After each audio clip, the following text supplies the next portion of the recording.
ओम शांति। भाई जिनको सांस लेने में तकलीफ होती हो यहाँ तक कर लो, नकटी इसको। जिनको तकलीफ होती है, जिनको मजा आता हो रखो। ये ब्राह्मण जीवन प्रभु वरदान, जिसमें हम सभी को मौका है संपूर्ण ईश्वरीय सुखों से झोली भरने का। भर रहे हैं? पूछना है सबको अपने से। जो जो इस संगम युग पर प्राप्त किया जा सकता है, सब पूछेंगे। सुन ले ध्यान से। जो जो प्राप्त किया जा सकता है, क्या क्या वो सोच लेना। बहुतों को पता नहीं है क्या वो हम प्राप्त कर रहे हैं। ये भी बुद्धिमानी है। समझना क्या क्या लिया जा सकता है आए हुए भगवान से। ऐसा तो नहीं त्याग करके भगवान को पाकर फिर भी वैसे ही रह जाएं। वैसे मानो साधारण जीवन। तो हमारा जीवन ईश्वरीय खजानों से भरा हो जाए। चिंतन करें सभी, क्योंकि योगी जीवन बनाने के लिए अंतर्मुखता और एकांत मुरली में आ गया है, पीछे भी बहुत आवश्यक है। अब शहरों में आप अपने घरों में, छोटे मकानों में एकांत में कितना समय निकाल सकते हैं वो सोच लो। इसलिए बाबा ने एकांत की परिभाषा थोड़ी अलग कर दी संडे को मुरली में। क्या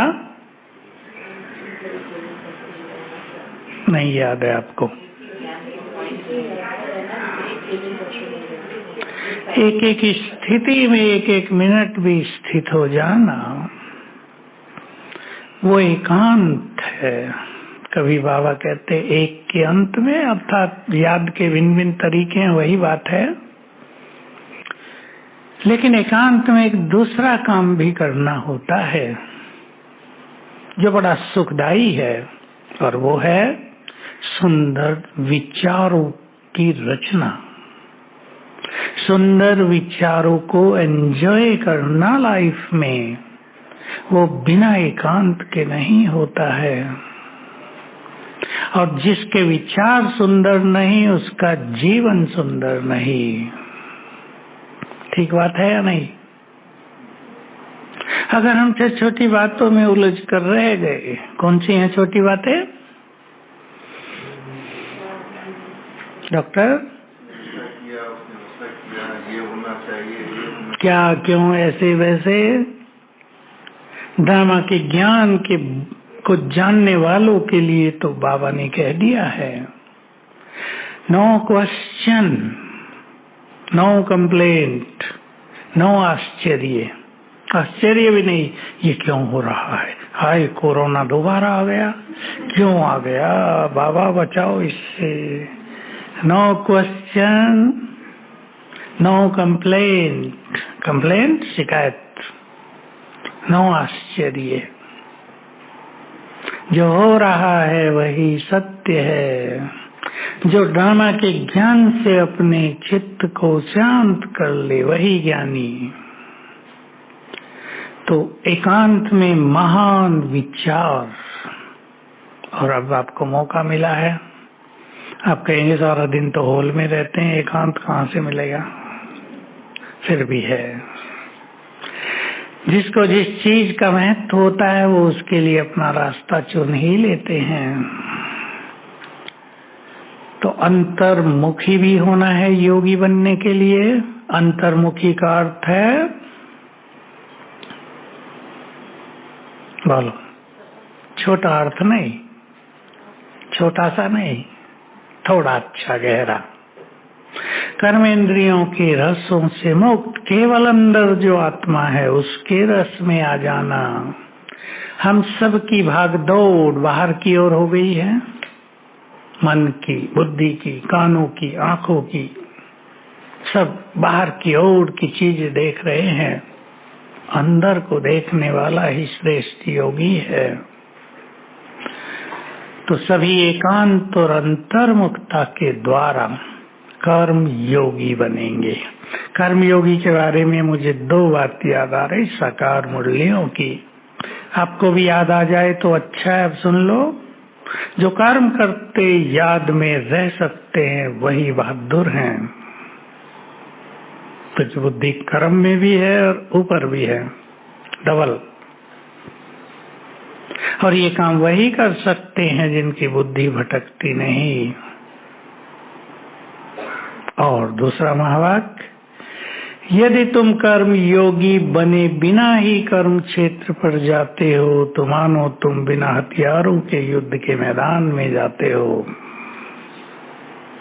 तो मृत्यु अर्थात कलयुग का प्रभाव। अब बोलो, मैं आपसे पूछता हूँ, कर्म करते हुए याद में रहना संभव है क्या? ज्ञान से नहीं बताएंगे, अपने से पूछ के बताएंगे। मेरे लिए हर एक पूछे, कर्म करते याद में रहना पॉसिबल है?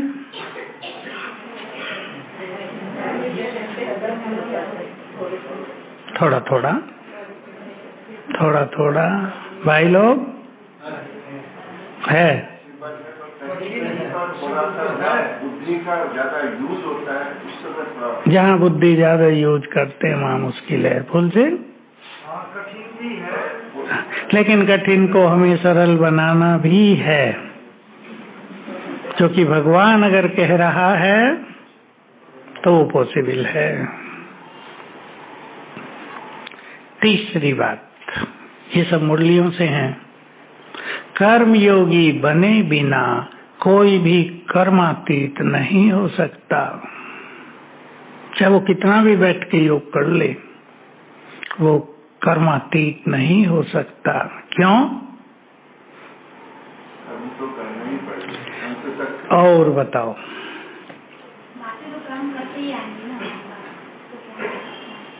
और बोलो। ठीक है, शरीर के साथ है तो आत्मा शरीर के साथ है, कर्म करना पड़ेगा। बात ये नहीं कि कर्म करें या ना करें, वो तो करना ही है। लेकिन जब मनुष्य कर्म करता है तो कर्म का गहरा प्रभाव मन पर पड़ता है। देख लें आप, हर चीज का, आप घर में भोजन भी बना रहे हैं, उसका प्रभाव पड़ रहा है या नहीं?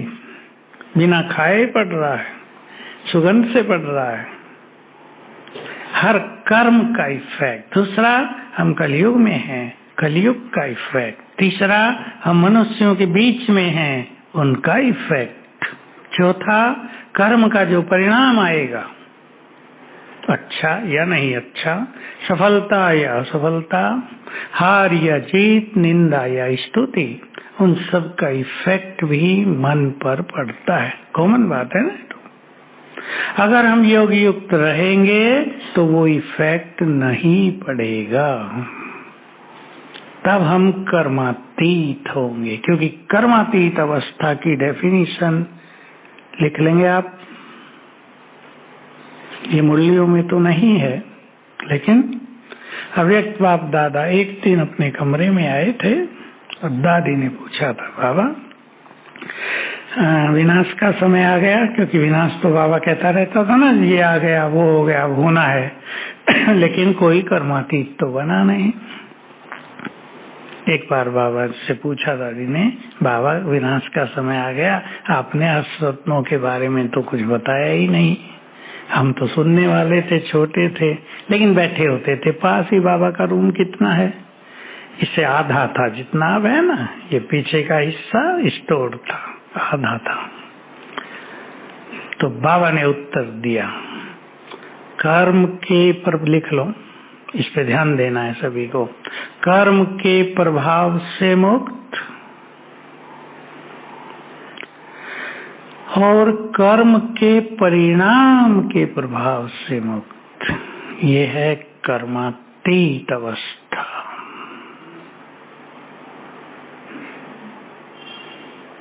कर्म के प्रभाव से मुक्त और कर्म के परिणाम के प्रभाव से मुक्त। सफलता असफलता, हार जीत, अच्छा हुआ नहीं हुआ, उसके प्रभाव से मुक्त ये कर्मातीत है। और फाइनल का एक मोटी कर्मातीत को तो हम जानते हैं, जब आत्मा के सारे विकर्म नष्ट हो जाते हैं तब कर्मातीत हैं हम। तो अगर हम कर्म योगी नहीं हैं तो कोई ना कोई भूल होती जाएगी। जैसे बाबा ने मुरलियों में कहा, जब तक तुम पूरे आत्माभिमानी बनो कोई न कोई सूक्ष्म विकर्म होता ही रहेगा। निदेह को देखना भी विकर्म हो जाएगा। तो हमें एक सूक्ष्म गति की ओर चलना है। अब समय दूसरा आ गया है। कौन सा भाई बताएंगे? कौन सा समय आ गया है? वापिस जाने का। वो तो दे दी थोड़ी, अभी डॉक्टर काम करना है, थोड़ा सर्जरी और करनी है आपको। अभी भी नहीं, अब आपको तो नहीं जाना है, औरों को जाने दो पहले। बोलो। और अपने पाँव पे खड़े होने का। ठीक है, वैसे तो हर एक अपने पाँव पे ही रहता है, फिर भी ये कहावत है, फिर भी ये निराधार होने का। अब समय आ गया है। देखो अभी हमें ऐसा लग रहा है कोरोना गया था लेकिन तो फिर आने लगा, और न जाने अभी हम यहाँ बैठे हैं क्या हो जाए अचानक। क्योंकि मुझे ऐसा आभास हो रहा है कि अब समय अर्थक्वेक्स का आ गया है। वो थोड़ी भारी पड़ेंगी मनुष्य को। कोरोना से तो बचने के बहुत साधन है, मास्क लगा लिए, स्टीम ले लो, कई चीजें, अभी इंजेक्शन लग रहे, वैक्सीन लग रही है, बहुत सारे तरीके हैं, डॉक्टर बचाते हैं। लेकिन अर्थक्वेक्स में सब हाथ खड़े कर देते हैं, कोई कुछ नहीं कर सकता। तो समय आ गया है, नहीं कुछ और आप नहीं सोचते होंगे वहां तक। अब जो श्रेष्ठ योगी बने हैं और 1-2-3 साल में बन जाएंगे, ये उनके लिए बात है। संसार को वाइब्रेशंस देकर राहत देने का, राहत देने का। क्योंकि दवाइयां काम नहीं करेंगी, ऐसा समय आ जाएगा। और ऐसा समय आ रहा है। मैं ये बात बताता आया हूँ, बाबा ने बताई हुई है, लेकिन ये प्राय किसी को पता नहीं रहता है और बहुत लोग इसको समझ नहीं सकते हैं। गुह्य बात है। बाबा बोलते थे कि जब समय नजदीक आएगा तो सभी के विकर्म और विकार एक्टिव हो जाएंगे, जागृत। वो बड़ा खतरनाक स्वरूप है सभी का। संबंधों में झगड़े, रात को नींद न आना, बिना मतलब की बीमारियां होना, मानसिक रोग, नींद नहीं आएगी रात को, बहुतों को नहीं आएगी, क्योंकि ब्रेन हाइपर एक्टिव होगा रात को। हाइपर एक्टिव समझते? हम सोने जाएंगे, नींद आ रही है, और लेटते ही ब्रेन एक्टिव, फ्रेश, नींद नहीं आएगी। फिर जब योग का समय होगा सो जाओ, डबल नुकसान। तो इस समय में एक बहुत बड़ा चैलेंज होगा हर व्यक्ति के सामने। ये ब्राह्मणों के साथ भी होगा, ऐसे नहीं ब्राह्मण सारे पुण्यात्मा हैं, सूक्ष्म पाप बहुतों ने कर लिए हैं, तो वो अब सबके ब्रेन में एक्टिव हो जाएंगे। इसमें बाबा को कुछ करना नहीं होता है। बाबा थोड़ा एक एक का चित्रगुप्त से हिसाब लेगा। चित्रगुप्त की व्याख्या की है बाबा ने पीछे, तुम्हारी विकर्मों के गुप्त चित्र बाबा के सामने हैं, वो प्रकट होंगे तो वो एक्टिव हो जाएंगे। तो चेंज होगा अपने को शांत करना।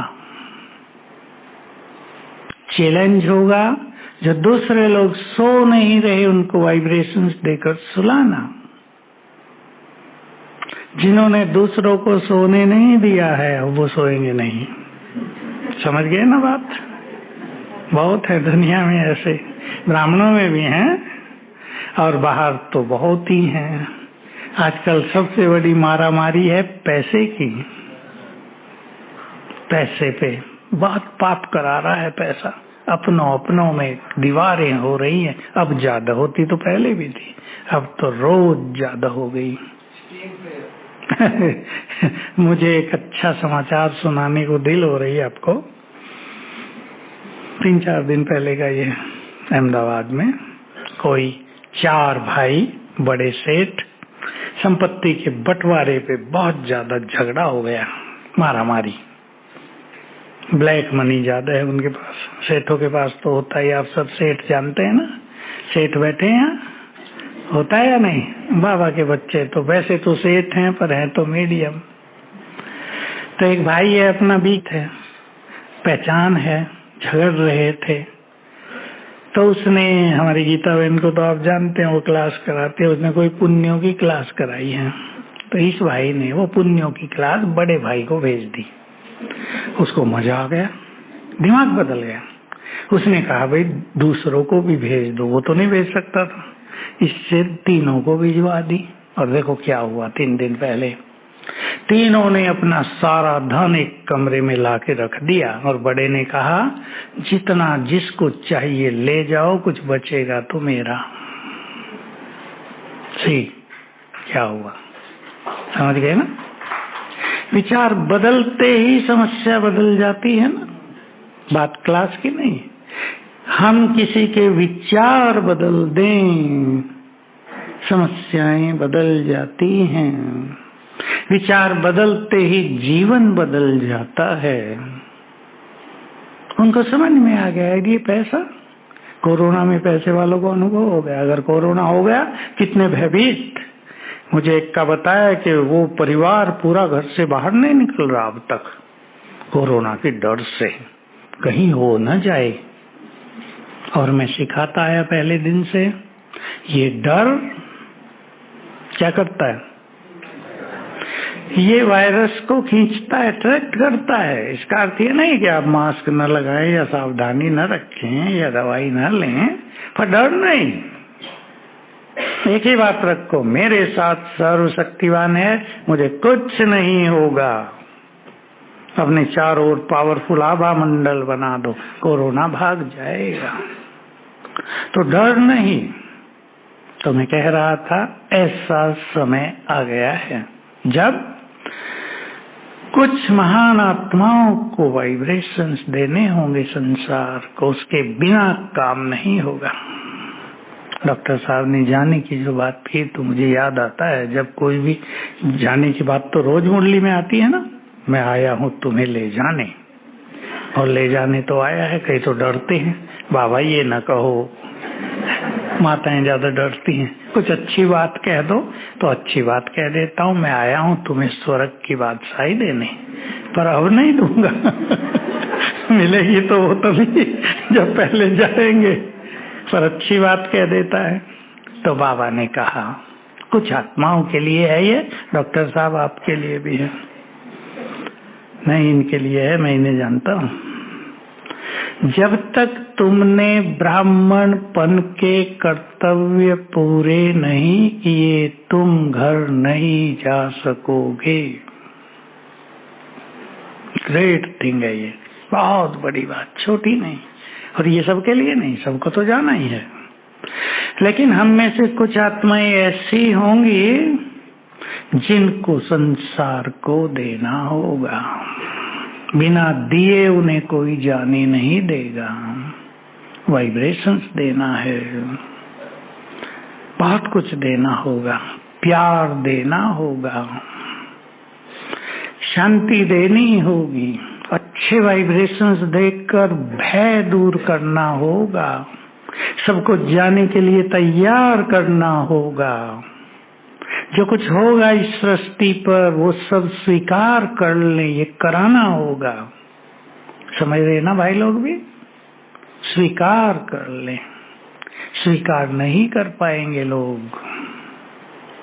संकल्प उठेगा ये क्यों हो रहा है, ब्राह्मणों को भी उठेगा क्यों, बाबा हमने आपकी इतनी मदद की फिर भी हमारे साथ ये हो रहा है। लेकिन जो हो रहा है वही नहीं, अच्छा तो नहीं होगा वो।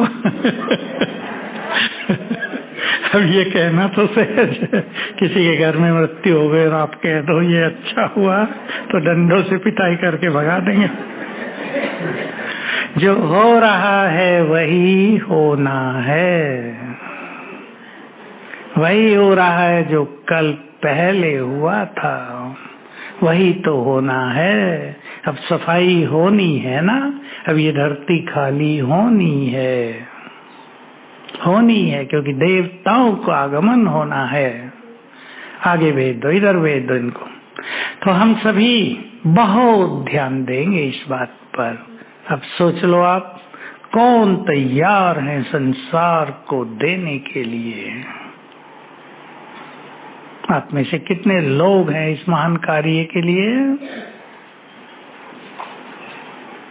दो ने हाथ उठाया बस, ठीक है, बहुत हो गए, अब बहुत हो गए। क्योंकि ये विषय गंभीर है। ये ऐसा नहीं है कि जैसे बाबा को खुश करने के लिए हाथ उठा देते। बाबा भी जानता है इनको आता तो कुछ नहीं, हाथ उठा दिया। सदा खुश रहते हो जी बाबा, बाहर निकलते ही पता चलता है कितना खुश रहते। तो हम सभी कर्म योगी बनेंगे, कर्म करते योग युक्त रहना। कुछ चीजों से बच के रहेंगे। अगर हमें बहुत खुश रहना है तो व्यर्थ से मुक्त रहना ही पड़ेगा, और खुशी बिना तो योग लगता नहीं। एक भी कोई व्यर्थ या कमजोर संकल्प मन में हो, एक भी कोई परेशान करने वाली बात दिमाग में चल रही हो, योग नहीं लगता। इसलिए मैंने आप सभी को कहा, वो नोट कर लिया आपने, चित्त को शांत कर देना ही श्रेष्ठ ज्ञान है, बुद्धिमानी है। पर चिंतन में लोगों का बहुत समय जाता है। कॉन्फ्रेंस भी बहुत जगह होती हैं। कौन सी कॉन्फ्रेंस है? व्यर्थ की कॉन्फ्रेंस। अच्छी कॉन्फ्रेंस नहीं। 4 लोग बैठे हैं तो चर्चाएं कर रहे हैं, क्यों कर रहे हैं और कि रिजल्ट क्या होगा ये पता नहीं, कर रहे हैं बस। मोदी जी ने ये अच्छा नहीं किया, ये अच्छा किया, चर्चा कर रहे हैं घंटों, पल्ला झाड़ के चल दिए। रिजल्ट क्या मोदी जी तक पहुंची बात? नहीं। तो हम ध्यान दें। मैं भी एक बात और कह के इस विषय को आगे बढ़ाता हूँ। बड़ी गुही और सुंदर बात है ये बाबा की, लेकिन सबसे नहीं होती। मैं नहीं कहता आपसे नहीं होगी, आपको करना है। तुम्हारा एक एक सेकंड बहुत मूल्यवान है, और एक एक संकल्प बहुत महान है। देख लो कौन इसको फॉलो कर सकते हैं। संकल्प तो सूक्ष्म चीज है, लेकिन एक एक सेकंड भी तो कुछ नहीं, ये हुआ सेकंड। लेकिन हमारा समय बहुत मूल्यवान है। क्या हम अपने समय को वैल्यू देते हैं? जो समय को वैल्यू देते हैं वो मूल्यवान बन जाते हैं, महान बन जाते हैं। और जो समय को नष्ट करते हैं, मैं तो कड़वा शब्द बोलना चाहता हूँ मैं, क्योंकि देखता रहता हूँ। यज्ञ में 52 साल से देखा, जिन्होंने समय वेस्ट किया, समय आने पर समय का साथ उनको नहीं मिला, अकेले हो गए, खाली। इसलिए समय को महत्व देना। सोचो इस समय की हमें कितनी इंतजार थी, कभी भगवान आएगा। पता नहीं हमें पता चलेगा या नहीं, थोड़ा ही पता था कि हमें पता चलेगा।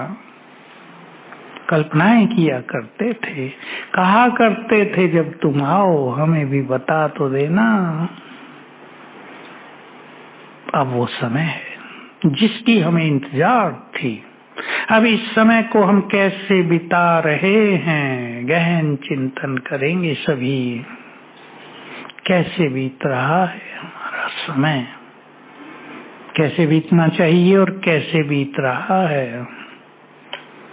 किसी का उलझनों में बीत रहा है, किसी का संघर्षों में बीत रहा है, किसी का व्यर्थ में, किसी का काम धंधों में। मैं एक छोटी सी घटना सुना देता हूँ बिना कुछ बताए। अभी बाबा के पिछले टर्न में एक युगल आए, बड़ी पोस्ट पे रहे हैं भाई, लेकिन उसकी पत्नी से उसको इतना कुछ रास, जिसको टॉर्चर कहते हैं, मिल रहा है। मेरे कमरे के बाहर आके बैठे, मैं बाहर निकला, खड़े हो गए। मैंने कहा अरे भाई साहब, आप चीफ इंजीनियर खड़े हो गए। नहीं बाबू, नहीं भाई, बड़े तो आप हैं, हम नहीं हैं। क्यों, क्या हुआ? बस डिप्रेशन की ओर जा रहा हूँ। खुशी कुछ नहीं, ज्ञान में बहुत साल हो गए, लेकिन एक ही चीज ने उसके जीवन को नष्ट कर दिया, दोनों के जीवन को नष्ट कर दिया। साथ ही उसकी शक की स्वभाव की, एक शक ने, एक अनुमान ने दोनों के जीवन को नष्ट भ्रष्ट कर दिया है। दोनों डिप्रेशन में, कोई खुशी नहीं, लाख रुपए पेंशन मिल रही है, अभी रिटायर हुए, सब सुख सुविधाएं हैं, बच्चे 3 बड़ी बड़ी पोस्ट पे हैं, लेकिन इनका जीवन, और वे ब्राह्मण है 30 साल से, इनका जीवन सुखी नहीं। मैं आपको इशारे में बता रहा हूँ। तो बहन इसको बार बार कहती है, 62 साल का हो गया, इसको बार बार कहती है तुम्हारा इतनों से कनेक्शन है गलत। और वो बेचारा मर जाता है ये सुनते ही। समझते हैं ना आप क्या हाल होगा किसी पुरुष का?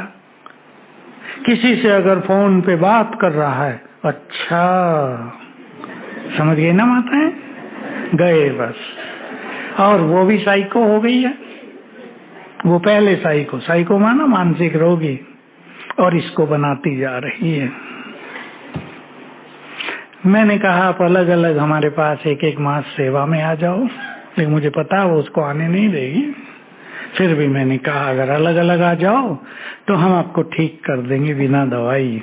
अब देखो उनका भाग्य, अनुमान परिवारों में जहर घोल रहा है। बचेंगे सबको, सबका भाग्य और सबका पाठ अपना अपना है। ज्ञानियों से मैं बात कर रहा हूँ। हर व्यक्ति, हर आत्मा अपने कर्मों की खुद जिम्मेदार है। हम परेशान न हो कौन क्या कर रहा है, हमें देखना ये है हम क्या कर रहे हैं। अगर हम इस खोजबीन में लगे रहे दूसरे क्या कर रहे हैं, तो संगम का समय बेकार गया। तो सोच लें सभी, हम इस अनमोल घड़ी को कैसे बिता रहे हैं? वैसे ही जैसे बिताना चाहिए, या वैसे जैसे अज्ञानियों को भी नहीं बिताना चाहिए? चिंतन करेंगे सभी। कर्मयोगी हमें बनना है। बनना है, बोलो। मैं आप सभी को छोटा सा लक्ष्य देता हूँ, क्योंकि भक्ति में आकर सब कुछ यहाँ तो अच्छा अनुभव होता ही है, लेकिन ये भूल न जाए, ये छूट न जाए, साथ चले, क्योंकि बड़े कार्य करने हैं। जो बड़ा कार्य मैंने आपको बताया संसार को देने का, ये काम तो वो कर सकेंगे जो 8 घंटा स्मृति स्वरूप रहेंगे, बैठ के नहीं, कर्म में स्मृति स्वरूप। मैंने योग भी नहीं बोला है। 8 घंटे स्मृति स्वरूप रहने वाले संसार को दे सकेंगे। बाकी सभी को 4 घंटे तक अवश्य पहुंचना है, तो बहुत सुख मिलेगा इस जीवन का। बहुत सुख है इस जीवन में। सबसे बड़ी अनुभूति ब्राह्मणों की होती है परम आनंद। उसके बाद कोई अनुभूति नहीं है।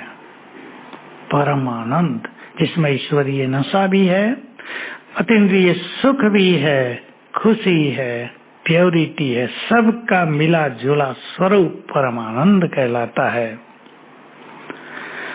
तो पहले तो अमृत वेला हमारा सफल होना चाहिए, केवल उठने की बात नहीं। आप में से कई उठते होंगे, माताएं तो बहुत उठती होंगी। कौन कौन उठते हैं सवेरे? मुझे खुश करने के लिए हाथ न उठाना, मैं खुश हूँ आपसे। भाइयों में कौन कौन? भाइयों में थोड़े से कोई कोई ठंडे रहते हैं। उठ के क्या करते हैं, महत्व इस चीज का है। मैं 4 से पौने 5 नहीं कह रहा हूँ, 4 से 6, 2 घंटे आप अपने को पूर्ण रूप से चार्ज कर दें। चार्ज, बैटरी पर मुरली आती रहती है, बाबा जी तुम्हारी बैटरी डिस्चार्ज हो गई है, सुप्रीम बैटरी हूँ मैं, मेरे से कनेक्ट करो, बैटरी चार्ज होती जाएगी। एक तो ये तरीका है कि सर्वशक्तिवान से हम अपने को जोड़ देते हैं, तो हमारी बैटरी चार्ज होने लगती है, ऊपर से करंट आने लगती है। ये बहुत बड़ा स्वरूप है हमारा।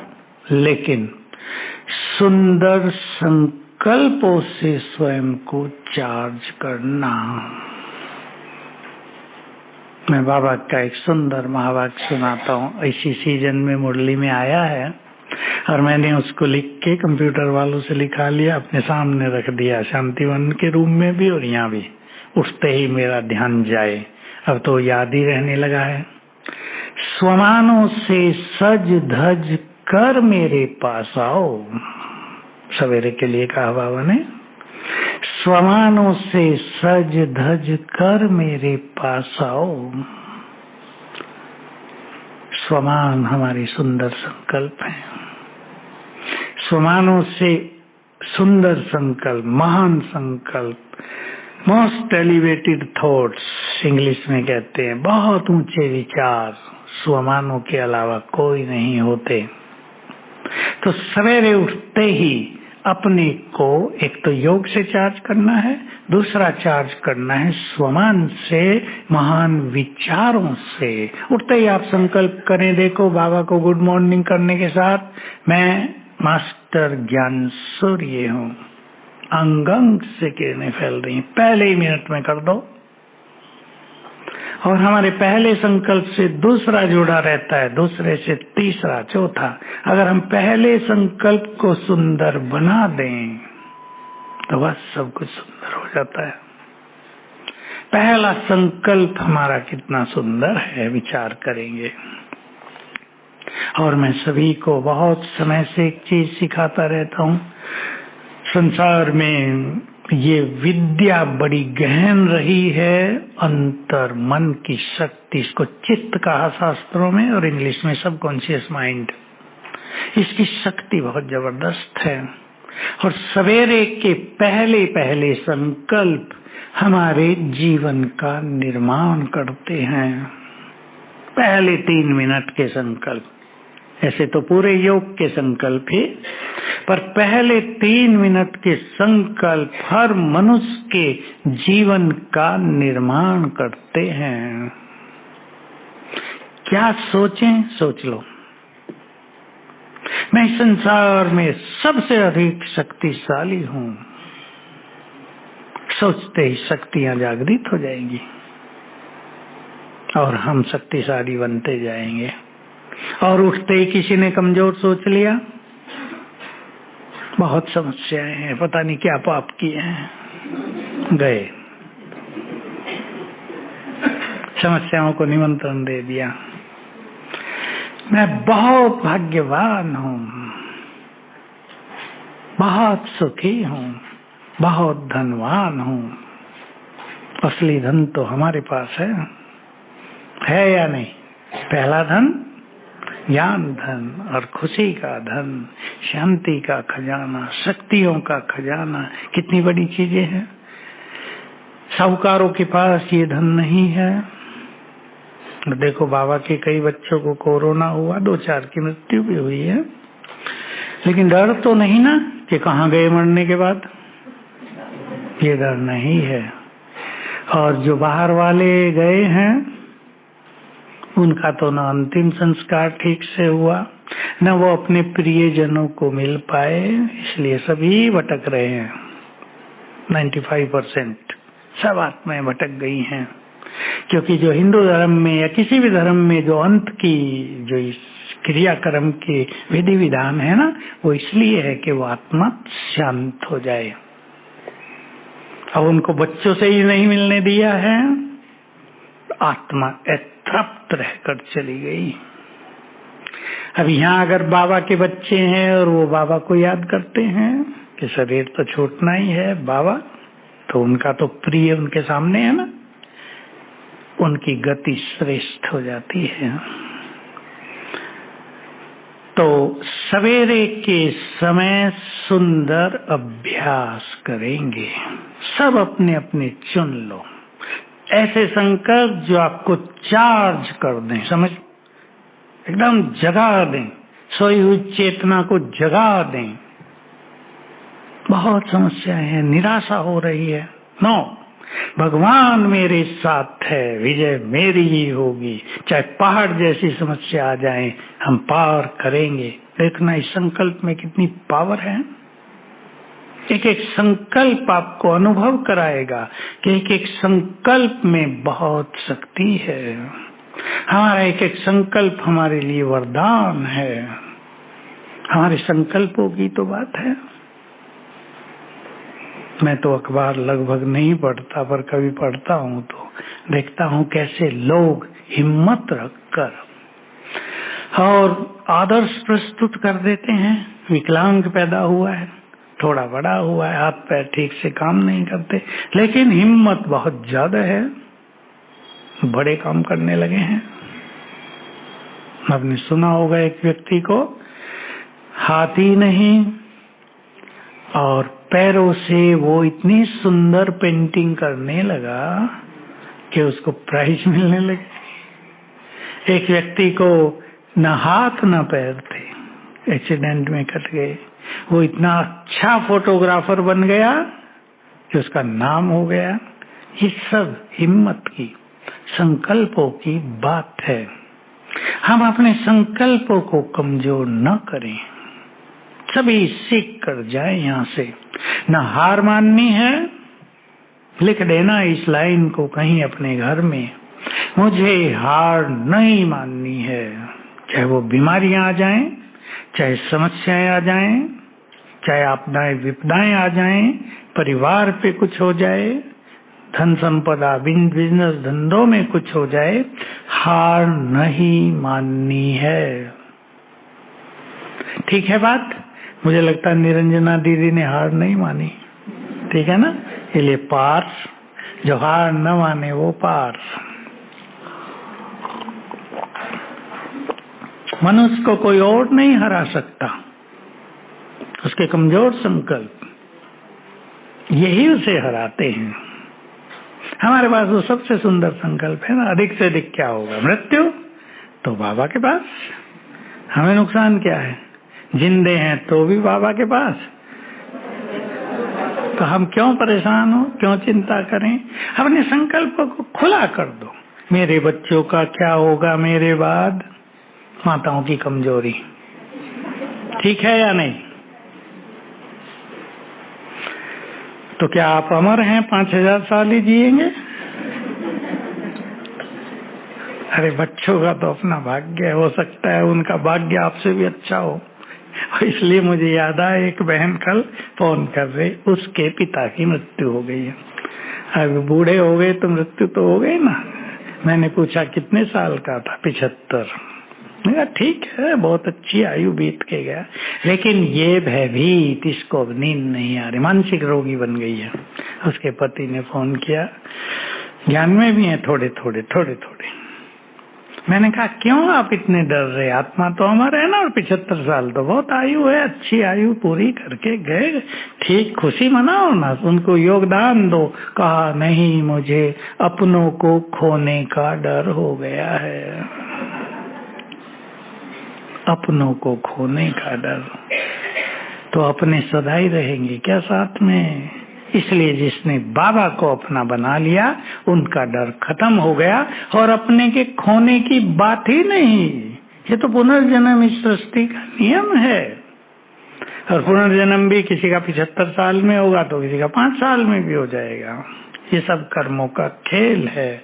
जो आज हमारे हैं वो कल किसी और के थे। एक और बात सुना देता हूं आपको। एक ज्ञान वाली आत्मा, उसके बच्चे की मृत्यु हो गई। एक ही लड़का था।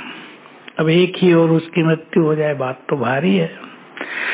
पिछले साल की बात है। मेरे को फोन करती रही, मैं उसको करता रहा तैयार, बल देता रहा।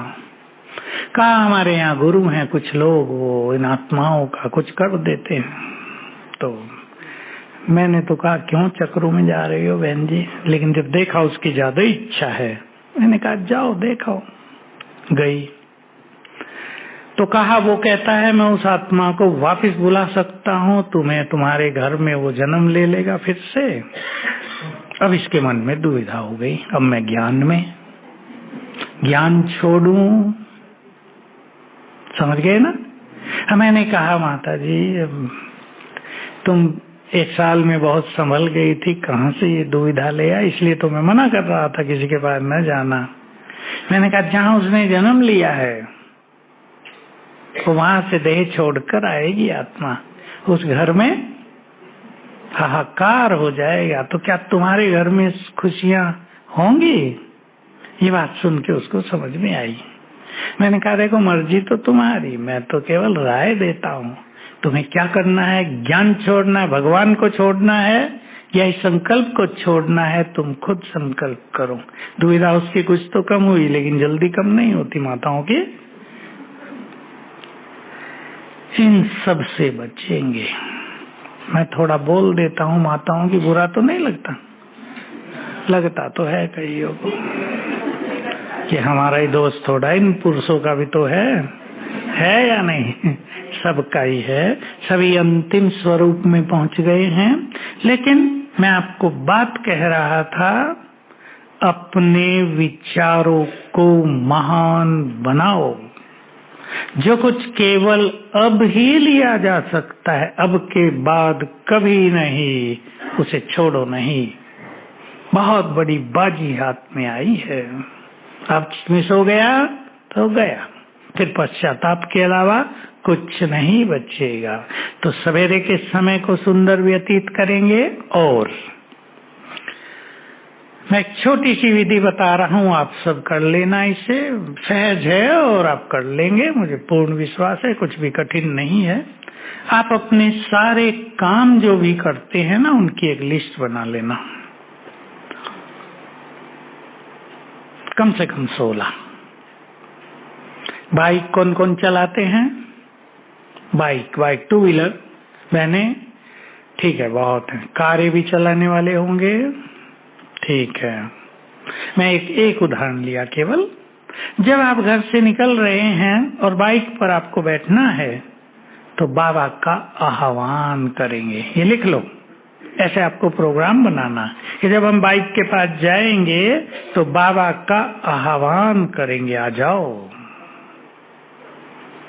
और जिस कार्य के लिए जा रहे हैं उसके लिए संकल्प करेंगे, बाबा मेरे साथ है, सफलता तो मेरा जन्म सिद्ध अधिकार है।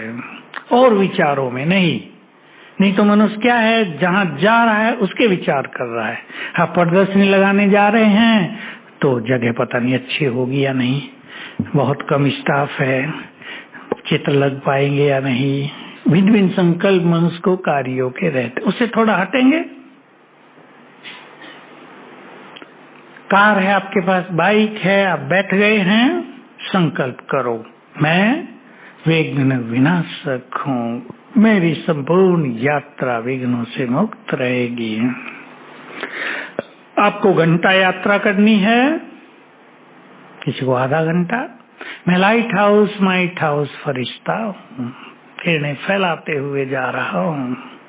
आपको रात को यात्रा करनी है, थोड़ी भी, 15 मिनट भी, हेडलाइट जल रही है ना बाइक की, मुझे आत्मा की लाइट भी यहाँ से फैल रही है। ये अभ्यास कर लो, मनोरंजन है ये, मजा आएगा। भोजन बना रहे हैं, बाबा का आह्वान कर लो, बाबा से बातें कर लो, आपके लिए भोग बना रहे हैं। मैं परम पवित्र आत्मा हूँ, इस देवी हूँ। कोई भी अच्छा सुममान रक्त याद करते हुए भोजन बनाओ। आपको सफाई करनी घर की या सेंटर की, आनंद लो उसका। ये ना सोचो सफाई करना छोटा सा काम, मैं ये क्यों करूं। काम कोई भी छोटा नहीं होता। हम अच्छी स्थिति में काम कर रहे हैं तो छोटा कार्य भी महान कार्य माना जाएगा। तो मैं महान आत्मा हूँ, ऊपर से बाबा की किरणें पड़ रही हैं। बीच बीच में ये अभ्यास कर लो, 1 घंटा सफाई करो, आनंद लो। सवेरे योग के समय सफाई कर लो जिनको नींद आती है, ठीक है ना। वहां बैठते तो सो जाएंगे बाबा के रूम में, इधर डबल काम हो जाएगा। शरीर भी चुस्त, समय भी सफल और अच्छे अभ्यास भी और सेवा भी, 4 काम हो गए। तो ऐसे 16 तरह के कार्यों की लिस्ट बनाओ और उसमें अलग अलग अभ्यास जोड़ दो। हमने वो अभ्यास बहुत सुनाए हैं क्लासेज में, आप स्वयं भी मुरलियों से चुन सकते हैं वो क्लास, बहुत अभ्यास। जैसे किसी कर्म में मैं इस तन में अवतरित हुई आत्मा हूँ, मैंने अवतार लिया है विश्व कल्याण के लिए। बहुत अच्छा अभ्यास करें, 3 बार कर लो संकल्प। देखो मैं जब ये अभ्यास किए, मैंने अपनी दिनचर्या को 35 कर्मों में बांटा। 6 छोटे कर्म, ब्रश करना है, ये भी तो एक कर्म है ना। 3 मिनट लगेंगे, कोई 2 मिनट लगाएंगे, कोई 5 लगाते हैं। कितना अच्छा समय है या नहीं अच्छा? कुछ थोड़ा ही हमें करना है, ब्रश अपना काम कर रहा है, हम तो हिल रहे हैं बस। मैं एक महान आत्मा हूँ, इस देवी हूँ, दरवाजों की सफाई कर रही हूँ मंदिर के। ये देह मंदिर है, हो गई ना। मजा आएगा। मनोरंजक योग। कभी मैं मास्टर सर्व शक्तिवान हूँ, कभी बाबा सिर के ऊपर छत्र छाया है, कभी मैं मास्टर ज्ञान सूर्य हूँ, कभी ज्ञान सूर्य बाबा आंखों के सम्मुख है। ये छोटे छोटे अभ्यास, और ये छोटे नहीं रहेंगे, फिर ये बहुत पावरफुल और बड़े अभ्यास हो जाएंगे। तो सभी इस तरह बहुत सुखद अनुभूति करेंगे, समय का संपूर्ण लाभ उठाएंगे। टॉपिक तो बहुत बड़ा है और भी बहुत कुछ कहा जा सकता है, लेकिन सभी इस पे बहुत ध्यान देंगे। कर्म योग करने से व्यर्थ से मुक्त रहेंगे, संबंध स्वीट होंगे, इफेक्ट से मुक्त रहेंगे। और बाबा की ये बहुत सुंदर डेफिनेशन है, लिखने वाले, सभी इफेक्ट से मुक्त माना परफेक्ट। संपूर्णता की परिभाषा है ये। परफेक्ट माना नो इफेक्ट। तो कर्म योग हमें इफेक्ट से मुक्त करेगा। तो आप सभी कर्म योगी बनना। बहुत अच्छे अनुभव बुद्धि के कामों में भी बीच बीच में किया जा सकता है। थोड़ा थोड़ा रुक कर, जो बाबा ने कहा 1 मिनट भी रुक जाओ, 10 सेकंड भी रोक दो अपने को, अच्छा अभ्यास करो। उससे क्या होगा? ब्रेन फ्रेश होगा, ब्रेन की शक्तियां बढ़ेंगी, ज्यादा काम कम समय में होगा। सबको ये अनुभव करना है, योग युक्त कर्म करने से कम समय में ज्यादा काम होंगे। तो आपका जीवन बिजी लाइफ नहीं रहेगा, इजी हो जाएगा। ओम शांति।